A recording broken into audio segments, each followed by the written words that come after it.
good sis. Hey, we're gonna put you in the movies. Ba-ding, boom, boom, boo.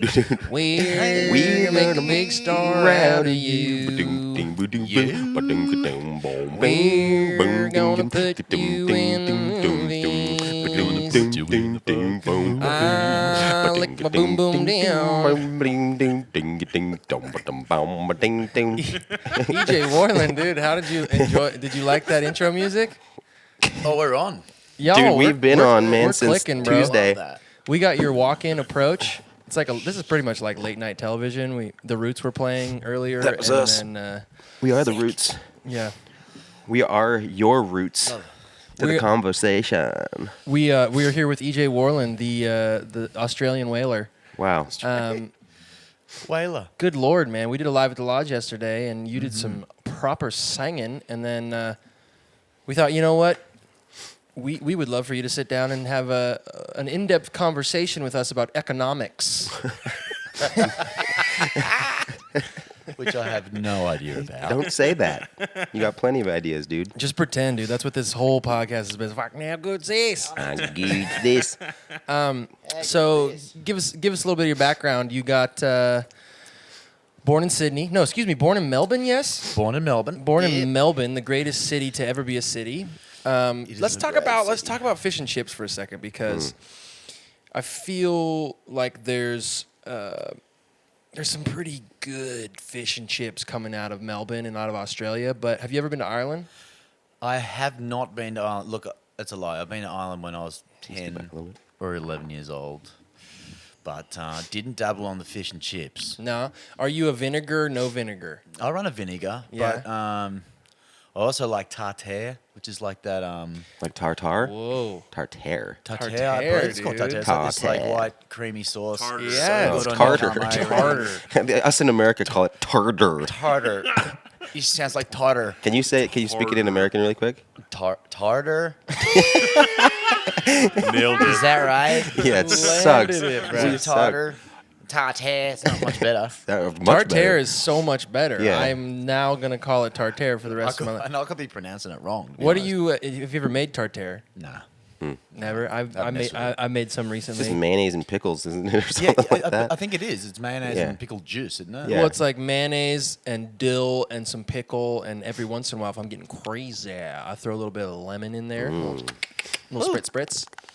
Bit of lemon juice. Yeah. So you haven't tried Irish fish and chips, Steve? You had Irish fish and chips? I'm made of Irish fish and chips. But so, how's the competition go then? Stacking up Irish versus Australian fish and chips. London. Oh well, that's not the question. Yeah. London makes them because they wrap it in the paper. Yeah, well, that's what I guess that's where we got it from, considering we're just convicts of the UK and.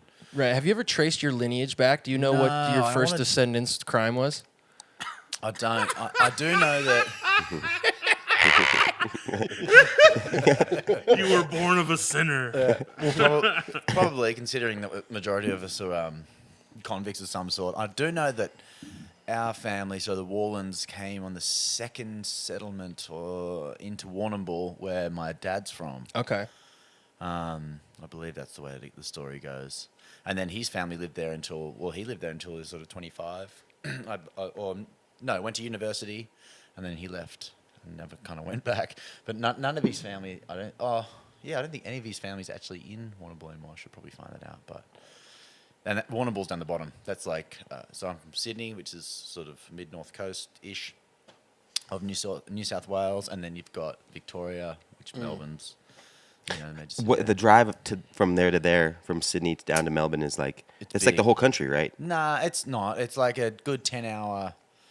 We've done that so many times. 'Cause, Wow. I was born in Melbourne, grew up in Sydney from the age of 4, but would go down to Melbourne twice, a year, and would drive the Hume Highway, which is like the most boring drive. Oh, really?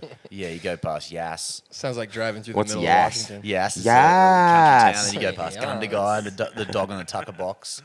You pull in there for your coffee. That's kind of like a 3 or 4 hour journey from Sydney. So that's kind of getting towards halfway. And Are you a flat white or a long black kind of guy?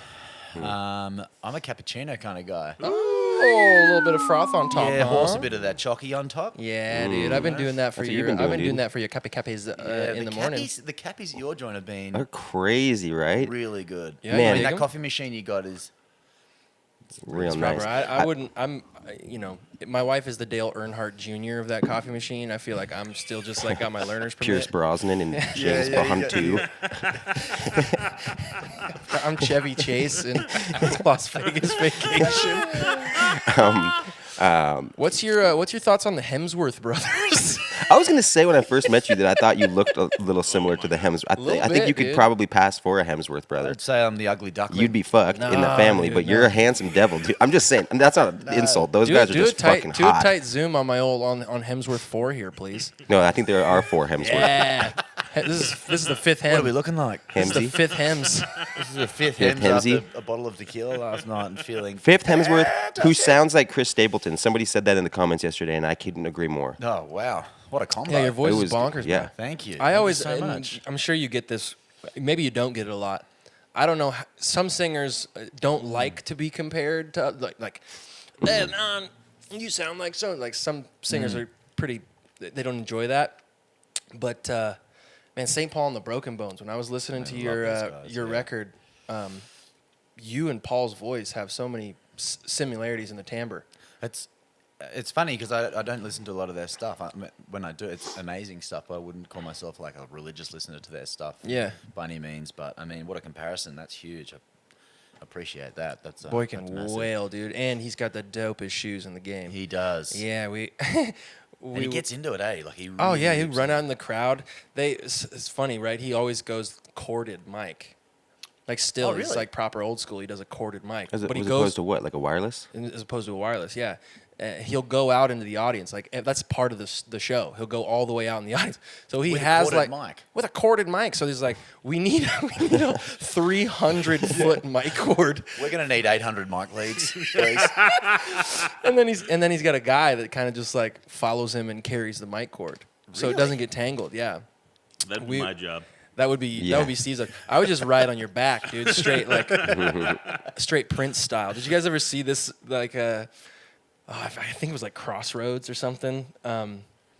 Prince came up and like did this solo, right? He's like on stage, like What did he goes do? to the front of the stage. What did he do? And in reverse. And he goes to the front of the stage and just his bodyguard. He just had this body. I don't know if it was the same bodyguard for all of his career, but this gigantic man. Prince was a small guy, right? He was like maybe 5'2", 5'3". Just falls backwards off the stage, and his bodyguard catches him. So he's parallel, like just falls backwards, like you would do like a trust fall, you know? Yeah. Bodyguard just catches him and sets him back on. That's awesome. So savage. Because I want to know what that production meeting was like, right? Because it's like Prince was like, man, I ain't showing up for sound check. So he doesn't have time to like throw in any extra buns and whistles or any like stage effects. So he and his bodyguard are backstage in the green room. He's like, okay, man, here's the situation. I'm just going to fall off the front, and you're going to catch me. I wish I was there for that. I wish we had a fly on the wall for a Have Prince. you seen that one of his that clip he's got? It's like a James Brown clip, and he invites Michael Jackson on stage, and he's like, yeah, and then Prince just goes up there, like shreds a guitar solo for a minute, and just starts kicking shit over, and everyone's like, Oh, I've seen this. Yeah. that's Well, is this the man. same clip where James Brown is on stage and Michael Jackson and Prince are both in the audience? That one, yeah, and he So he invites invites Michael on stage, and Mike just like, I don't even think Mike sings. He just stands up there and does like He some does the dance dance moves. moves, It's yeah, like, oh, yeah, you know, does the kicks and shit. And then Prince comes. What does he do? Same thing, same thing. on someone's shoulders or something, doesn't he?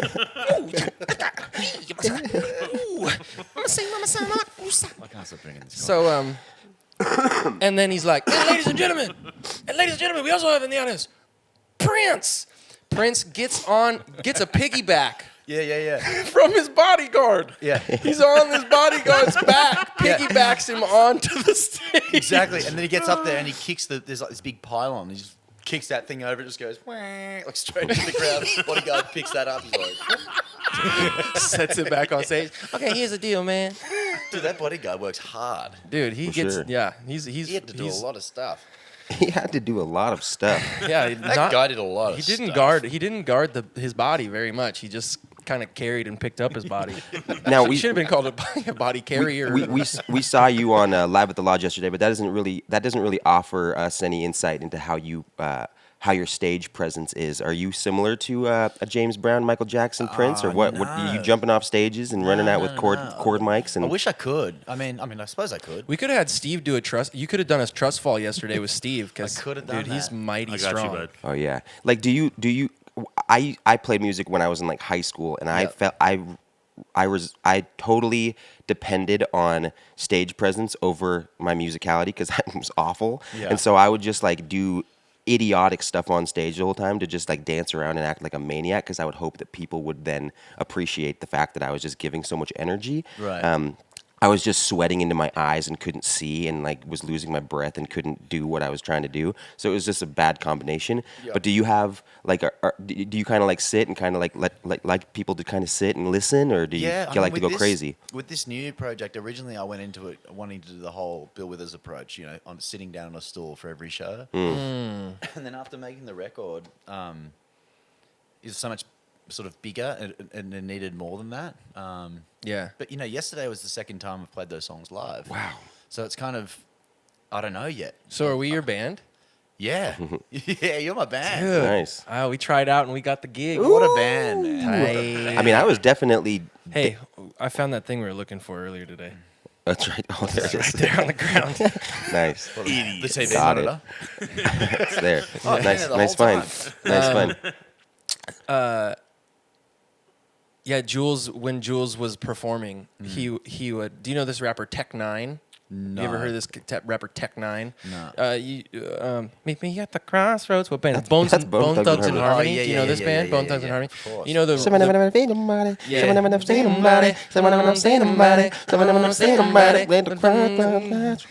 you know that guy who just raps super fast, Like just, Twister? Wait, what? like They do? Twisted, yeah. like rap super. Julian was I was rap tempting. like Twisted. I didn't. But I He was did. tempting. No, he was trying to, but he would never Sweating write in his in. He eyes. would never write in breaths. Yeah. Like, he would just like write the fastest line he could, and in Yeah. the studio would be like, "All right, lay that line down." And at the end of that line, he'd go, and then we'd have to punch back. Have to punch in again. He'd go,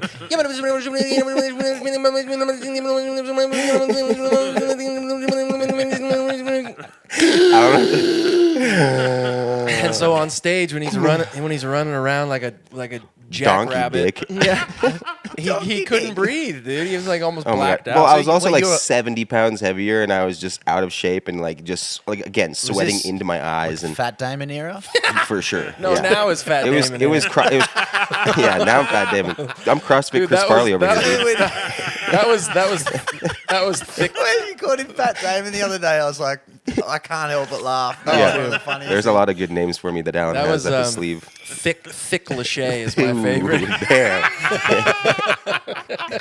Damn, dude. It doesn't work anymore now though because Jules is like very He's not fat fit. at all. He's not Yeah, fat come at on. all, and he's Don't- handsome AF. Don't talk about that. Let's You get keep all the going. ladies, dude. You get all the ladies. You get man. all the ladies. You do. You get all the ladies. All the ladies. Yeah, Where are the ladies at? You're sensual here? and you want to talk about feelings. And That's true. so Shout you out get all to the ladies. Peloton.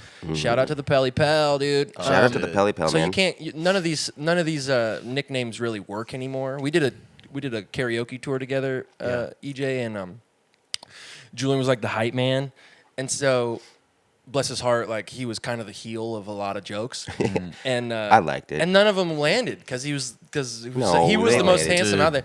But the one I like the best is Cheddar Bob Cheddar Bob. from 8 Mile. You know this movie? That's Papa Dog had one. yeah, that's right. Man, it's been a long time, Fuck with us, yeah. Fuck with us, yeah. Yeah. dude. I got a story about a joke not landing. Please. Before pre-COVID, I played guitar for my roommate. She's a amazing singer-songwriter, and she did a little show. And What's her name? her name is Jessica Marks, but she goes under Davila Petra. Shout out to Davila Petra. Really, really good stuff, man. Anyway, she's like, oh, can you come play some guitar? Like, it was just like her and I sort of thing, and in this little bookstore kind of setup. Oh, okay. Super nice. Very great listening crowd. Like, everyone's so engaged in what you're doing. And so we get up there, and she's doing her thing, and then tunes in between songs. She's like, oh, her guitar kept coming out of tune. She's like, Ed, you can tell us a joke. And that day I was like, don't try and put me on the spot and get me to tell a joke. Oh, God. Because it's not going to work. She's like, yeah, you can tell us a joke, and threw me in the deep end. I was like, righto, well, here's my joke. Oh, God. Oh, this is awesome. I'm really excited about this. Make sure you're eating that mic too, Claire, so the world can hear this Okay, joke. yeah, so the world needs to hear this joke. And our good friend Stefan told me this one. Whenever in doubt, just use this joke. Oh my God! Shout out to the greatest man alive, Stephen Hunt. Shout out. Absolutely. He so I was like, righto, yeah, I got a joke. So this morning I went out to my car and I looked on the bonnet and I was like, what is that? Oh, the hood. Sorry. Looked on Yeah, the hood thank of the you car. I for was clarifying like, that. what is that, a Hood of the car, hairpiece? and Did you hold on? No, did you say bonnet when you told No, the joke? I even said hood. Oh, I okay. made sure that people that could might understand. be your problem. People were like, "You looked under his skirt." Yeah. Rude.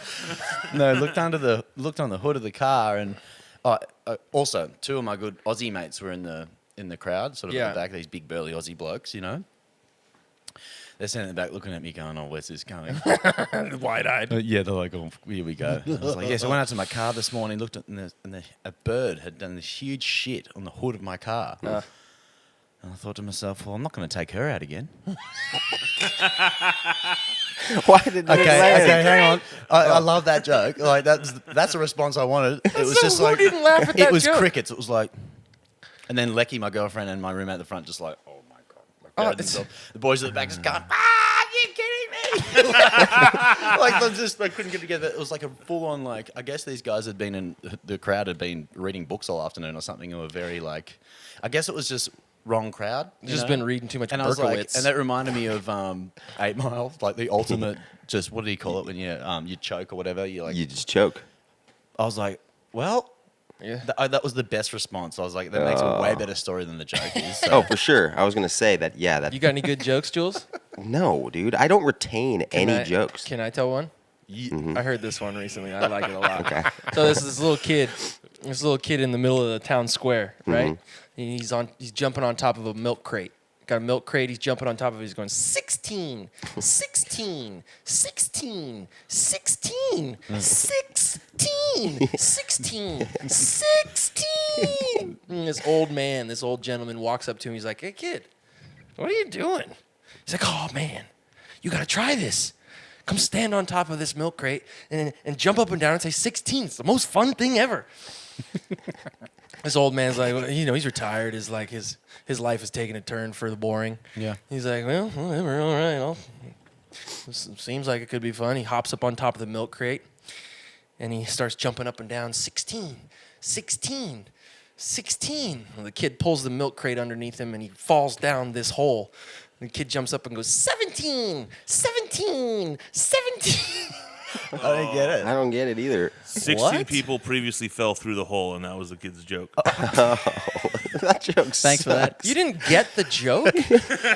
No, I didn't. I was so taken by your 16 expressions that it was making me enjoy that. I thought it was going to be something. Literally hate you. I thought you were going to do. It was just so enjoyable to listen to you say Finish 16. the joke, you're looking around like, Yeah, no. time to laugh. Yeah. See. I'm sorry, man. It was. It's all right. I got it. I thought it was a I'll good think joke. of another one. I have one. I don't even have one. The jokes are so lame. What? No. They're like good. Go eat your own Oh, feces. man. Come I think on. jokes. Jokes are the best. Classic It's okay. Fat Damon move, huh? I'm sorry, dude. I don't mean to be picking on you. Please, I love it. It's the best. Please make fun of me. That's awesome. I don't want to. You're I such a am- good bloke. I am very excited about it. No, we toss around a little bit of pain salad every once in a Little while. heat. Every little heat. I love that about this place. I was sort of talking. We listened to that song the other day. The Baz Luhrmann did that it's a sunscreen. Or Oh it's yeah, I know like- that. and- Wear and your it's like- sunscreen. Yeah, it's like this essay that someone wrote. Mm-hmm. It's incredible stuff in there. Made me start flossing my teeth again because there's this one line that's like, floss your teeth. I'm like, oh. Because it's Yeah. about this person who's like, I guess, telling the young people to do all these things and you save yourself a lot of pain in the future. So Okay. It's a great song. I don't floss at all, dude. you don't? Well, I have these like You don't need to, big, the gigantic gaps in the front. Like, He just licks between his teeth. look at my tongue fits in between. Alan only Yeah, has I've got a 6 few teeth gaps in his too. mouth. Hey, I'd rather have gaps in my, I've already got gaps in my teeth, but I've also got webbed toes. Do I you? noticed Put 'em that. up. I mean, you Put could 'em be up. like- You got to get them up high. I Hey, think. am I which one? Just this camera right here. Put your foot up high. Get it on tight on him, Stevie boy. So tight on that. Yeah, huh? He can. He can get up. Just He's got to get it sit up. back. He's got to get it up. Sit back in the chair and all these, Just stay the seated. poor. Show it. Show it to There us. you go. Fire. There you go. All the people that are listening. Oh, yeah. Oh, dude. Oh, cool. That's crazy. Avid Yeah. swimmer. It's rank. Shout out to Jamil. He's got the same thing. Yeah, we have one of our best friends has that same thing. Why does that happen, you reckon? I don't know. Is there like a reason? Because it's literally the same toe. The same Yeah. 2 toes for I our don't know what friend mum and James dad was is- smoking, but anyway, they're all stuck together. Fast swimmer. Nah, I Puff have and no glue. idea, but I did. I said to Mum when I was about 8 or 9 years old, I was getting picked on for it, and I was like, I want to cut them. And she's like, all right, we can go go to a doctor and see what they think. And it was like $10,000 to cut your feet, to cut the thing. And they had to get skin from my ass or something to put it down there to make it all join like a cigarette. And then he's like, you have to teach yourself to walk again. Because your toes are so important in your balance. No way. Not swear- worth it. Totally not worth it. Absolutely not. I was like, and then he's like, you'll probably grow out of it. He's full of shit. Well, now you're embracing it, there. dude. Keeping That's your what webbies. My dentist told me that same thing. All of my siblings had braces, and the doctor was like, you'll get the molars in, and it'll just push the other teeth together. Yeah. Never happened. No.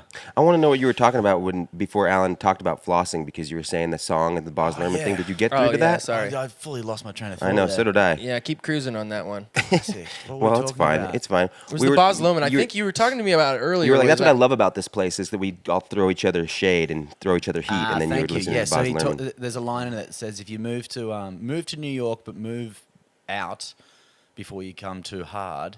and then You're right. Yep. Something about Northern California or California. Move out of California and become Too too soft.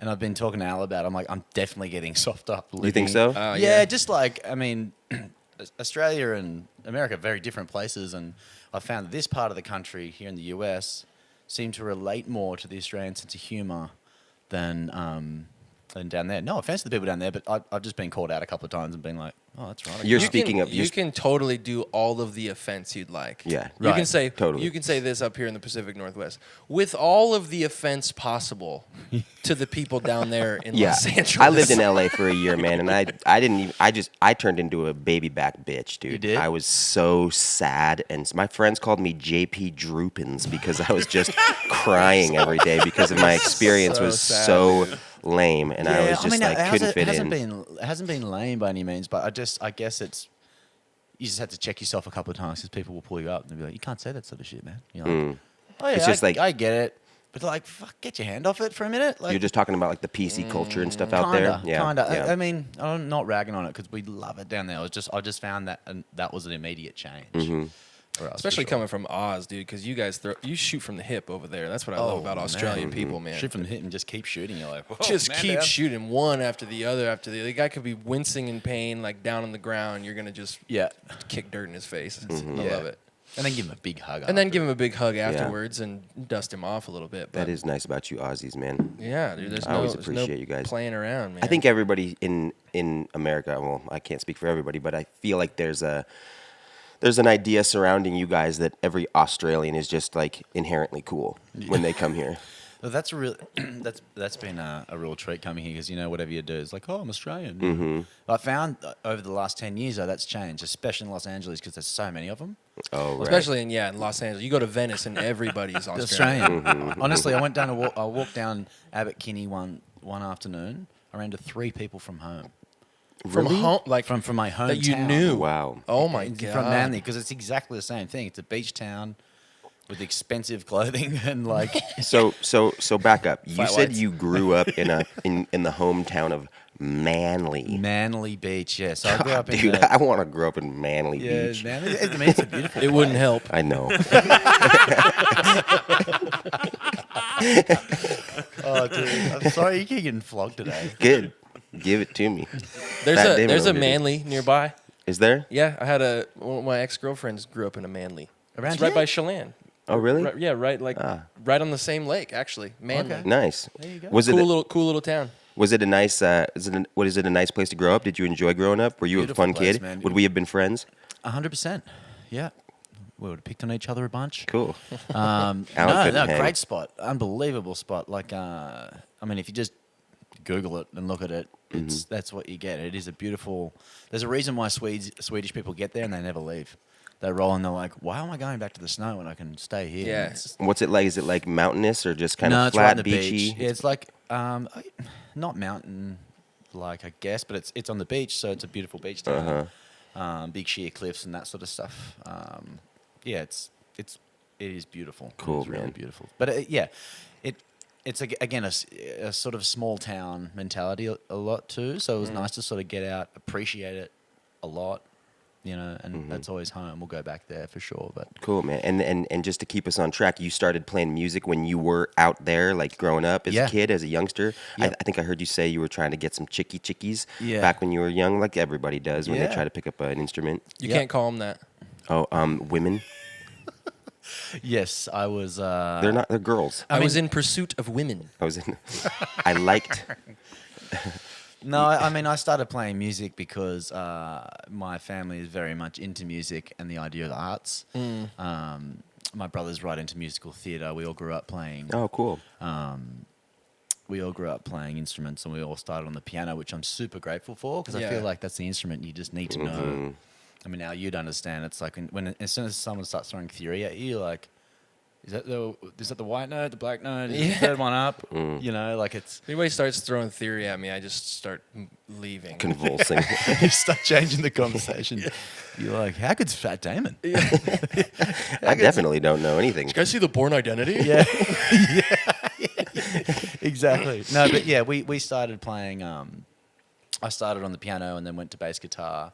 I wanted to play the saxophone because my older brother played it. Oh yeah. And I How got many in- siblings do you have? I'm sorry. I got two. So Okay. it's me. My sister is 2 years above me. Then my brother's 4 years above me. So you're the you're youngest. youngster. I'm the youngest. Me too, yeah. man. Ah. Young, Three young bloods. Well, I have two little sisters, but we didn't have them until I was, in my late teens. So Yeah. Oh wow. I still Youngest. feel kind of like the youngest. Yeah. There's something about that. I don't know. Like, I definitely feel sorry for the eldest because they get, you can't go out, you can't do this, and then by the time it gets to totally. the third one, they're like, Yeah. you shouldn't be doing that. And you're like, yeah, I'm still doing it. Right. You know? Right. Yeah. Yeah, Well, we I don't get- feel too bad for my oldest sibling because he got all the looks. You got Yeah, he looks. did. Yeah, he's handsome. got Good old hooked up. Kenny He's Stone looks handsome way better than you, AF, dude. And then I got You do it to yourself, though. I got this whole tackle box you to deal with. You choose to look like this.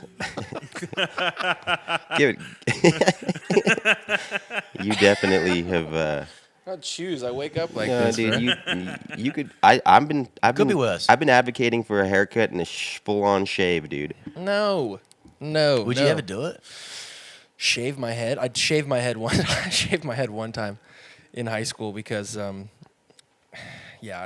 just had a unfortunate situation and I was so depressed. And Did you break up? But with how long was your freaking- hair before prior, you shaved prior it? to that, I think I broke up with a girlfriend or something, and my hair, I was growing it out. I was super rebel without a cause style. Yeah. And then, I was just so upset, and my mom or my sister or someone was like, "You need a haircut. Your hair looks dumb." And I said, "Just shave it." We can give you a proper crew cut like mine. We can make you look real nice. A little short back inside. No, dude, my face looks lopsided when my hair. Yeah, I got a really long head. If I chop the hair off, it's like that face doesn't end. It just keeps going. My face kind of goes like a banana actually. If you look like with my hair. Well, yeah, I long. mean, it's just like. Like my mouth is for some reason always on this Crooked side of jaw. my face. Yeah. Well, at least you can sing, man. That's cool. Yeah, at least you got that, dude. Yeah, you got that going for you. So I got that going for me. Got which is that You good. going do for that. me. You make So your brother played sax, and you were like, oh, he's Yeah, so I want. cool. I I want wanted to be like him. Yeah, I went to like an audition. Probably 8 or 9 years old, and For what? For the school band. Like Cool. It was like I guess an orchestra. I mean, you're talking anywhere from 8-year-olds to 12-year-olds. So it's not whatever you call Dope. that sort of The best. woodwind situation. Mm-hmm. And I could play a note through the reeded instrument. And then he's like, "Yeah, it's really good that you can do that, but we've actually got too many sax players, so we need a bass guitarist." And I was like, "So glad I'm so glad that happened On the Oh, bass, yeah. yeah. And I got into playing bass, and when I got to high school, there was only one other bass. I guess it was a relatively small high school, and there was only one other bass player, and he was graduating, a year after I got there. So I got into both the jazz bands pretty early on, and Did you play any sports growing up? I did. I played a lot of rugby. Started with soccer, got into rugby, rugby union. So there's two leagues. You got rugby union and rugby league. Did you ever get into Oz footy? I did.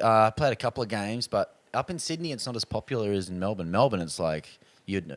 'Cause Oh yeah, you're there's white. like 50 teams in It's one like city. that's and I love that the culture of that sort of football. It's like, I mean, not that it doesn't happen in rugby league, but if you go to if you go to an AFL game, like those stadiums are full the majority of the time, and then you go to an NRL game and you see a lot of empty seats. Depending on the game, of course. And then It's- rugby unions, it's a totally different thing as well. Seems like the most exhausting sport of all time. They're meant to be some of the fittest dudes because like that crazy. oval is so big. Like They must run 30 miles a game, and all they're doing is just like toppling over each other. Yeah, it looks What'd like you the call it, most- Steve? You had a good when we were over for my wedding. You watched a couple games. You had a really good description of the game. It looks very uncoordinated. I mean, it was just like gladiator soccer. yeah. There's no rules. I saw a guy literally jump, drop, kick a dude before he got into the goal. Yeah, And that's it was pretty like, sick. oh, that's totally fine. Yeah, don't they like think- did a slow mo angle. They were like, if you see his foot, the position of his foot on his throat right here. That's how you do it, kids. That's how you do it. Oh, they shove the stud right into his throat. It's safe to assume that you weren't gravitating towards athletics, though, and music was kind of Look, I more in your was wheelhouse. yes and no. Like again, having an older brother, he's an unreal rugby player. He's built like what we call a brick shit house. He looks like that door. Like he's just a big unit, So that was always aspiring to become a big unit to play, Sure. rugby. But yeah, it wasn't. I guess for me, I loved it. I loved just hanging out with mates and the camaraderie of sport. But then I did a lot of surfing as Nice. well, and I still do a lot of surfing and Cool. much more fishing now. Love my fishing, but God, it's fun. competitive sport. It's not. I mean, fishing is a sport, I guess, but I'm doing it only purely because I love the idea of catching something and cooking it, and putting the boat in the water and going out to my favourite spot to fish is just out. You launch the boat in Sydney there and on the eastern suburbs, and you drive it out the heads. And this makes no sense to you guys because you wouldn't have seen it, but you basically go out the heads, hang a left, and go up sort of half an hour and just. Is it ocean fishing or lake Yeah, fishing? and it's ocean fishing. Ocean But this fishing. boat, it's my dad's boat. It's not a huge boat, so you can only go so far. But the stuff you see on the water is just incredible. What's the name of the boat? The name of the I've named it, but I haven't Told put the sticker anybody? on. Yeah, it's called Porg. What's that? What's that? I don't know if I should say this. It's Fat Ass White Girl. Yes. Yeah, yes. So glad I asked. Nice. Yeah, good call, Steve. Don't Google it, kids. Porg, like P-O-R-G. No. P- Pog. P- P-A-W-G. Fat ass white girl. Yeah. Oh, Pog. No, there's no O in there. It's just P-A-W-G. Yeah. Wow. So- Wow, there's Lucky right there.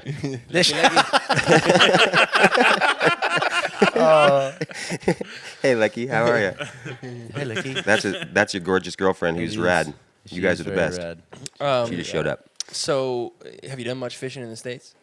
Yeah, we were just down in Texas for 6 weeks, and lucky enough to have a lake there that was owned by the neighbour that was staying at the property we're staying at, and it was just me and this big lake every afternoon, and it was something I've forgotten how much I needed it because living in, I mean, you can fish in LA and you can do the coastal I wouldn't eat it. stuff, No. but nothing out the front of like off Venice or something. Absolutely not. But if you go further north or further south down towards San Diego, I'm sure you'd find some great fishing. I just haven't San really Diego, for dabbled sure. on it. But I did a bit of freshwater, and I hadn't done a lot of freshwater fishing since being here until we got to Texas. And then another friend of ours down there had another private lake, and that thing was like 100+ years old. It was an old. They used to get the sand. They used to dig it for cement, like to make their cement for Houston, the city, obviously. Yeah. And so there's huge deep holes, and these fish are much bigger. And I got to fish with the bloody alligator that was just constantly. Whoa. Cool. It was really cool, actually. Did you name him? Didn't name him. You should have. No, it was reasonably small, but like at first I was at shock. I was like, "There's an alligator that thinks he's gonna eat me," because in Australia, not where we're from, because we don't have them down that far, but crocodiles are just notoriously so aggressive, and like they're so gnarly. They eat you, or they have a chunk. They'll take a bite out of you, and then they'll store you underneath a log, and then they'll come back and get you later. Wow. So I did a fishing trip a few years ago with a mate of mine, he runs a fishing, or he worked on a fishing charter up in Northern Territory for Barramundi. Uh-huh. And he's like, "Hey, we're doing this trip out to Timor Box, which is out so northern Australia, and then then you got East Timor, sort of halfway in between there, right in sort of borderline international waters. But it's so far out that a lot of people don't go and fish there. So we went out there and spent a week fishing, and I met this bloke on the ride out. Like there was 15 of these guys I didn't know. We're on the way out there, and it's a 24-hour steam out, and I met this bloke, and he's like, he had a pretty gnarly hobble, and I was like, "Oh, what happened?" He goes, "Oh, I was bitten by a crocodile."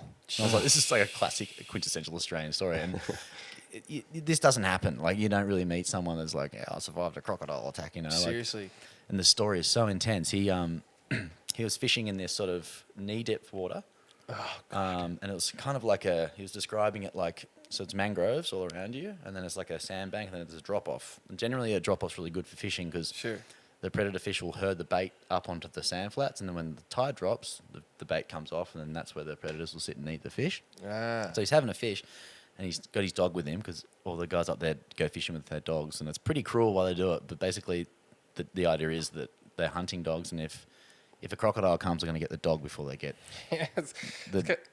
before they get him. So he's having a fish. And he looks at the dog, and he hears a splash. He turns around, and from the knee down, there's a crocodile just looking at him, going, just hissing at him.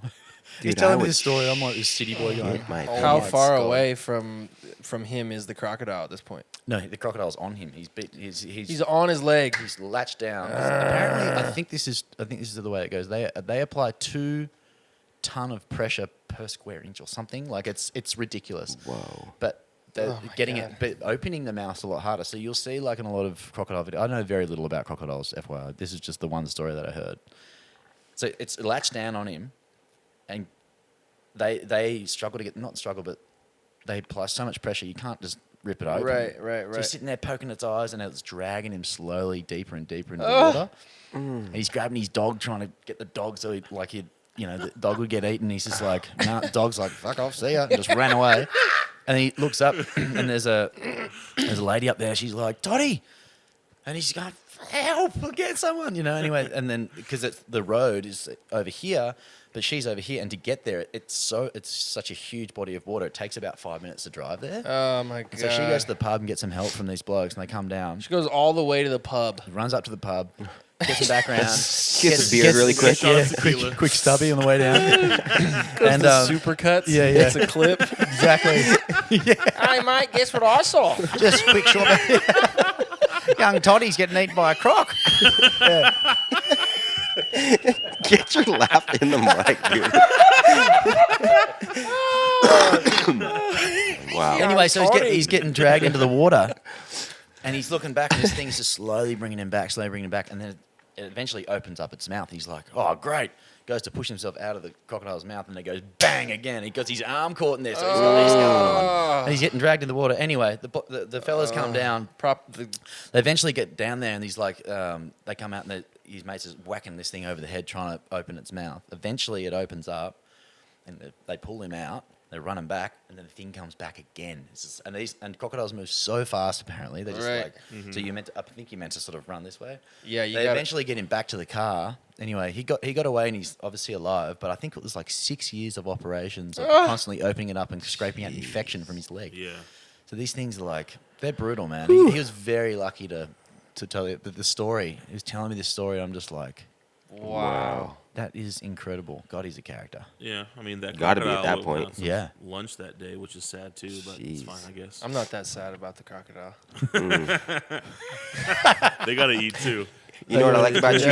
You know what I like about you, EJ? Play gotta eat. It sounds like you have a lot of hobbies outside of playing music, Probably which I too think many. is which I think is really important though as an Yeah. artist, because I think there's a lot of people that get so focused and driven by their thing that they forget anything else, and Yeah. and they kind of like prevent themselves from actually being the artist that they want to be, because Right. they don't explore their own humanity enough. And it sounds like you have a good grasp on that for yourself. Thanks, with man. your- Yeah, with- well, I mean, music's always been the thing that I've loved to do, and I think it's one thing I've felt really confident in doing. And so having these other things that sort of separate you from constantly thinking about it all the time, even though I wake up thinking about, right, I love making music. How do you make this thing work? You know, both mentally, financially, all of it. You know, just trying to get to that next level. But that's something I do love about this game. It's like there's always ways that you can innovate. You can be, you know, you can do lots of different things to make something work. Yeah. Yeah. Yeah. I We were don't know. chatting in the car yesterday as well, and you were kind of just giving me some of your philosophies on where you're at and what you're trying to do. And you said something that kind of stuck with me, which was that you're not necessarily trying to cultivate like millions and millions of followers. You're trying to get like 1,000 really, really precious, amazing, like great, loyal people That's right. who are kind of like about you. And I think that's so awesome and real. And I think that it's honestly just a better thing Thank you. to reach for. I hope so. Yeah, it feels a little bit more because when you start talking about millions of people, it becomes super overwhelming. But what you guys are doing is so good here. You know how to tap into so many different sources. You know, with the podcast and with the Love at the Lodge, it's like there's something for everybody, and that's super inspiring to see. And that's kind of where I want to get to with building a fan base, and it's doing stuff like this where you can get to know one another on a level that's much more than just there's that guy that sings the song, or there's that guy that plays, like, because, you know, Al, great, like an incredible voice, amazing songwriter, amazing performer, but he's so much more than that, and I've got to Right. know that in the last few days, which has been awesome. It's been about knowing the individual that's behind the voice. Yeah. Because a lot of the time when I watch someone that I love on YouTube or whatever, I'm like, just sing, or just play guitar. It's like, actually, no, I want to know who you are. Yeah. I want to know Yeah. where you come from. Have you ever felt? I get caught up in this sometimes, EJ, where the majority of my favorite musicians, there's like a mystique to them, Yeah. Yeah. Like, and I don't know if that's just in music or if it's in any sort of like entertainment, right? Like you want to perform, but the rest of the time that you're not performing, you want to just like hide away. And I notice that with a lot of the musicians that I admire, is Johnny Cash and Prince, and there's like this mystique to their person off the stage, and I naturally don't like that, like how I live personally. Like I just want to be a person. I don't want to Yeah. be a mysterious human who Yeah. has to like keep up this idea of what people believe and think of me. And I feel like that's slowly deteriorating with, you know, the human's ability and the artist's ability to do different things, podcasting and Yeah. and shows, and, you know, having a seat on the late night couch. Yeah. Do you ever fall into that temptation of like, man, maybe I just need to be a little bit more mysterious and, you know, not be so available to a fan base? Do you? No, I'd want to be the other way. I'd want Yeah. to be like you said, people know who you are. Because essentially, at the end of the day, we all have a heartbeat. We're all the same thing. We're made up of the same thing. Yeah. And I guess now more than ever, you can you can do things like this and make it available. I'm wondering if back in the day with your Johnny Cashes and your Princes, they didn't. I mean, sure, they couldn't make a TV show if they wanted to, but they didn't have the internet where they could make these opportunities. Right. But yeah, no, I definitely want to be known as a person, as someone that cares, and that someone that is just a human being, just giving something a crack, Yeah. and just giving it the best crack you can, with what you've got. Yeah. I imagine that being a big star like that, there's this real feeling of needing to retreat from that when you're away from it and not wanting to kind of expose yourself. But Yeah. nowadays, there's like such a I think there's such an importance in transparency and being able to open up and talk. Like I think Alan, your fans that are listening to this show are so thrilled to be able to be getting to know you on a more intimate level that just has to do with talking and communicating and you know, maybe they would be like, yeah, it would be cool if you played a couple songs while we're doing this too, but you're not. You're doing that on your Live at the Lodge thing and you're doing that on the Live at the Lodge thing. And I just think, I don't know, there's something so special about just being open and being human and being able to kind of show yourself and relate to other people. Because you guys are just humans, and if you are Prince or Michael Jackson or whoever you are, and it's like I don't know how to relate to that person. I can feel their music, and maybe some people like that. You said your favorite musicians are people that you don't really know anything about outside of their music, and I think there's something cool about that, obviously, because we just like to move to the music and feel it. But if you have a chance, if there's an opportunity to get to know those people in a more intimate way, I think you would probably want to know that as well. So I think it's really special, and I think you're on the right path for all of that stuff as well, man. And I think there's so many opportunities to create that thing for yourself by doing something like this and kind of coming out and talking and just being available. Well, I mean, you guys are doing such a fantastic. I keep saying it. You think about someone, artists that they're not really doing this. I can't think of a lot of artists that are really doing multiple different platforms of trying to expose other people. Like you've given me an opportunity to come and sing on your show with all your fans, which I could imagine that a lot of artists would be like, they're my fans, you're not having them. I can imagine that being a case. I don't know if it's true, but I just can't think of anyone else that's doing this and giving people that are, working their way up. And it's not just about getting like, next week we've got Alicia Keys on or something like that. It's like we're just getting your average Alicia, Joes. if you're listening, Alicia, we would love to have you on Live at the Lodge. Of course. But at the same time, man. But at the same time, it's so weird because I listen to your voice and like it's music in every type of art is so subjective because I listen to your voice and I'm like, oh my god, like I can't tell if you're like a giant star or somebody who hasn't even. You say like these songs have never even been sang. I'm like, what are you talking about? It seems like you have like 10 multi-platinum albums or something like that. In my opinion, so it's just like. You are incredible. Your voice is incredible. You sang yesterday, and when we were sitting in your guys' sound check rehearsal space, you sang the first song, and I was just like, oh my God, this is so good. I don't want it to end. And as it ended, I was like, oh crap, dude, I really like that song. And then it ended, and then you started another one. I was like, oh my God, dude, this song is great. I don't want this song to end. And then it ended, I was like, oh crap, man, this song's over. And then you started another one. I was like, oh fuck, dude, all of these songs are amazing. And it's just like, and I'm not even blowing smoke up your ass, man. It's just like, it was so cool. And it was like, please continue. Man, yeah, well, you have nice thighs. Your shins are sweltering. And your laugh is great, too, by the way. Oh, dude. We've had some good laughs. We were laughing, belly laughing last night. Oh my God. Bone Daddy. I introduced him to Bone Daddy. Yeah, dude, I was standing there with my bone daddy. I'm like, what? What is a bone What do you daddy? call it? A stiffy. Boner? A stiffy. Oh, a stiffy. Bone Daddy. A stiffy. What's up, guys? I got a Bone Daddy. all while sitting in Yeah.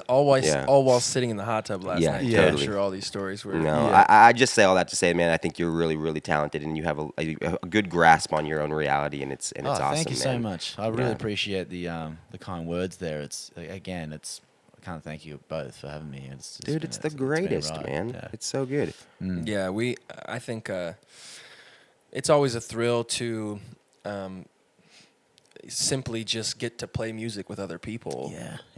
I've been singing my own songs day in and day out for 10 years, and it's such a privilege and it's a blast. And but to get to wrap your hands and your voice around somebody else's tunes that's like the best thing ever. Oh man, absolutely. Yeah. And this situation and this channel and this lodge and has really given us a platform to like be able to do that, right? Prior to that, it was, you know, if you're touring around, like you're opening bands, you might share the stage, right? Like, hey, let's do a song together. That'd be fun. Okay, cool, let's do it. But it typically just ends at like that, right? It's just like one song, and then you've got 3 months of touring. You just don't get to collaborate as much as maybe you would want to, and that's always my favorite thing about this music thing is in reality is a collaborative effort. 100%. Because you can't play the drums and the guitar at the same time, right? Like if you want to play it actually live, you got to collaborate with people. You got to communicate in real time with your instruments and with your spirit, your energy, and man, the ability to be able to host people and have musicians from all over come on this show that's like the dream. The dream is like to utilize this space as a hub for anybody listening out there. Any musicians, man, send us your music. Yeah, we wanna play. We want to play. Get up here to Spokane and do an episode with us. I tell you what, as someone that's just done it, it's honestly one of the best experiences I've ever had. Playing yesterday was honestly one of the best musical experiences I've ever had in my life. That's so cool. man. To hear, man. And I'm not blowing smoke. It was an absolute treat. And again, coming down, and this is the artist doing it. You know, I reached out to Tara to help if she could help me find anyone to sort of get to that next level. And she's like, you know, don't worry about those industry folk. Come up, hang out with us. Yeah. Want to show you where we're at. You know, Al can show you his spot. You guys can play some music, and it's about the artist with the artist now. And I think now more than ever. And I'm only thinking this now because I've been on hunting trying to find people to help me get to that next level. Yeah. It's about sharing the artistry, like you're saying. It's about sharing that music and that connection because that's why you got into it in the first place. Right. Totally. And I think it totally reflected through your performance yesterday that you were awesome. Like, you know, you guys were and I think it does in every single episode that Alan does with this thing because it's a genuine approach to doing this thing. And I think as much as you want to try and cultivate these relationships with industry folk and trying to kind of get ahead in that regard, that's all well and fine, but I think you're going to probably reach that point quicker by just doing everything that you want to be doing as genuinely as you want in your heart. Because again, like your performance was reflected through your attitude and emotional state yesterday, and it was amazing.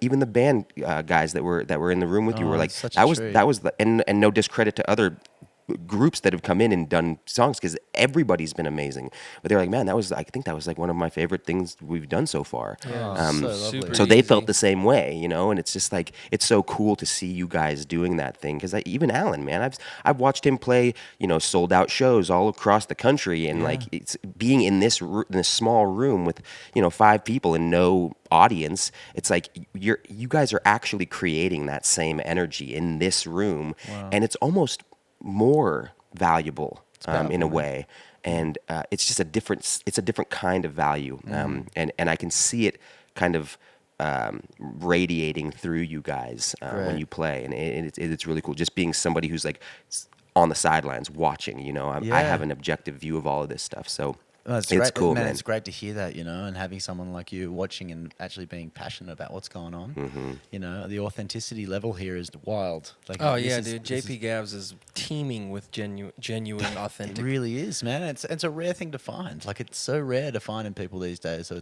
it's been an absolute treat to come up here and meet real people. Not that we haven't met real people living in the States, but you can smell it from a mile away. It reeks. And then the authenticity comes in. You're like, well, it's easy when you're coming from LA. Yeah, true. I'm just kidding. We don't. Yeah, there's beautiful people everywhere. There is There's beautiful really people beautiful everywhere. people everywhere. But with, you know, I've always felt like any place is only as good as the ambassadors that you meet that welcome you into that place. So you can go to any city, any country in the world, and if you're plumped right down into the middle of, you know, a sack of potatoes, you know, it's going to be a bland experience. But if you if you meet the right people, it's beautiful anywhere. And, Oh yeah. we've managed up here in Spokane to find a network of some really rad folk and some crazy good musicians and some Crazy good musicians. good man. food, and it just goes to show you that you don't have to be in these quote unquote hubs, to have a good experience and to Yeah. live a fruitful life and 100%. to Yeah. find like-minded, passionate people.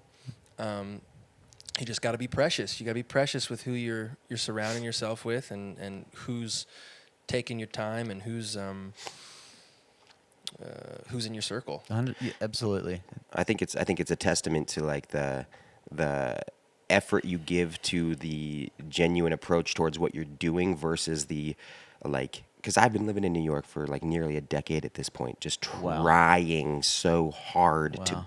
like fit in as an actor and like make my stamp and make it, quote unquote. And man, I've been out here for a couple months, and I'm not saying that I'm like leaving New York or staying You just here. said it, Steve. We got him. Wow, No, but they're dude. This is a definitely great but, day. But I'm definitely finding a balance, and I think I'll go back to New York with this sense of appreciation for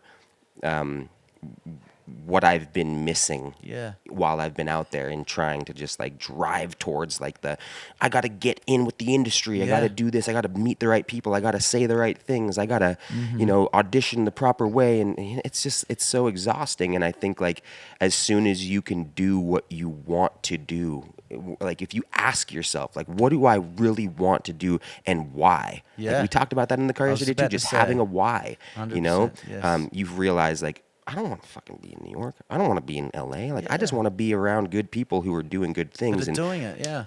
and like and generate the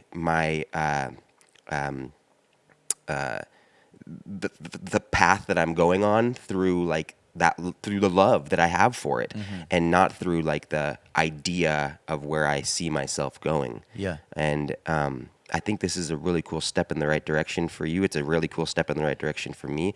It's a really cool step in the right direction for all of us, despite what level we're all at. Like, there's no point in being like, well, Alan's up here because he has like all of these things that he's done, and I'm down here because this is where it's just like, we're all on the same, we're all here. Here we are. There's never been any other time, I think, at least in our lifetime, where everybody is now at the same playing field. Totally. It's like it used to be, so specifically in just how you get your art out into the world and how many people care about it and what opportunities are given to you. COVID hit, and it was like, well, all of those systems and tiers have seemed to fade away. They're gone. Because everybody has to do their own thing now, right? You Yeah. can't rely on a crew of 35 people to make your face look good anymore, right? You gotta figure it out for yourself. And I think that this can highlight something that I've felt for a long time, which is the need to rely on somebody else for you to create the art that you want to create and to reach the people that you want to touch. That core group of 1,000 people who care about what you do, that will patronize what you do, are so much stronger than the 5 million people who are going to see a viral video of you shaking your ass. The 20 million followers who just like your Instagram photos because you can take a good picture. Yeah. That can be done and that can be cultivated without the need of anybody else. Without, granted, it's wonderful to have a good team around you, right? To have a proper family, to have good friends, to have a great band. There is a need for community, but I've always felt like when young kids or young artists come to me, man, how do I do it? I'm trying to get to that next level. I'm trying to level up, dude. It always seems to be like there's this perception of the overnight success where you're going to meet that A&R, or you're going to meet that manager, you're going to meet that talent scout, and overnight your life is going to be changed forever. And one, I don't think that's a realistic thing that happens anymore. Nope. Because the entertainment industry is so fragmented, right? There's so many different things happen. I mean, some of the biggest stars in the world right now are TikTok stars. Literally, like the biggest stars in America are like 14-year-old TikTok stars, right? Who would have seen this coming 3 years ago? Right. don't even know Literally what that happened in means. 3 years. And potentially, with all the hubbub happening about TikTok, it could go away in 2 years. Yeah. Right? The same thing with all these platforms that we're utilizing to get people's attention. Instagram, Facebook, YouTube, like these can change overnight, right? And our systems towards reaching a mass audience can go away. Yeah. There's no better time to do it yourself and to try and cultivate that following and that group of people to support and patronize your art than now. Yeah. Because man, waiting around for that record deal or that pub deal or that can't do it. manager or that one, if I could just get that one audition, if I could just get that one, it's like, dude, that's not going to do it for you. What's going to do it for you is if you can get to a point where you don't feel like you have to rely on any of that. I think that is, at least me personally, that's my goal. And that's what this whole Live at the Lodge situation is about, and what we're trying to build up here in Spokane is that it's self-sufficiency. Yeah. It's being able to rely on the 3 people that are in here, or the 4 people that are in here, instead of having to hope and pray that Our agents are going to get Jimmy us the Fallon, next- if Jimmy Fallon would just hear my demo, Yeah. and he would get me on his show. Yeah. Yeah. We're living in a day and age where TikTok stars are getting more hits and more views than the Jimmy Fallon show. And that's the part that hurts, when you hear that, you're like, oh, really? But then you're doing things like this, and there are places to find real stuff to listen to, authentic, real things, making stuff happen. I don't know much about TikTok. I believe it's like short videos, right?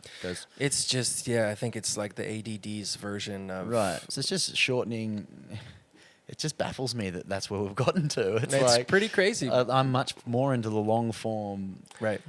this kind of vibe, podcasting and that sort of stuff. Totally. Than a quick, yeah. And even just to like go back to the beginning of what we were talking about earlier, it's like you don't seem like you're necessarily even interested in generating that kind of following as it is. You're more interested in getting a core, solid foundation of people who actually will support you honestly, and understand you and like be there for you, rather than like, it's not what is the importance of getting a bajillion followers. I guess you can make money off advertisements, and you can do this, and that's all good and fine. But like, do you Party have in integrity? Hawaii 24/7. Yeah, no, that sounds tight, dude. That sounds tight. Exactly. No, I think like even when COVID hit and the small fan base that I already have, they really supported me. I did this thing called the fish and chip menu. Yes. Where it was like and my good friend and Tartare? roommate. Yeah, yep. Cool. Well, Tartare was part of it. Basically, I just did a bunch of different things that were like, I'll write a song for you for this much, and it was set up like a menu. So, Yeah. Oh, cool, man. fish and Such a great chips will be idea. like this, and then I'll do a live performance for you, and that'll be your Dory burger or, and that sort of stuff. And that thing, I didn't expect it to sort of work, but it kept me afloat for, a couple of months and helped me cover some rent. And, That's so rad. How and that awesome sort of is that? stuff. Oh, it was amazing, and that just shows that there was only one song out at that point, and that these are just people that have been dear friends. I always struggle to use the word fan. I always feel it's a little self-indulgent. Yeah. But I also understand Sure, that sure. that's what it is, because I am a fan of other people and other things. So it's kind of Right.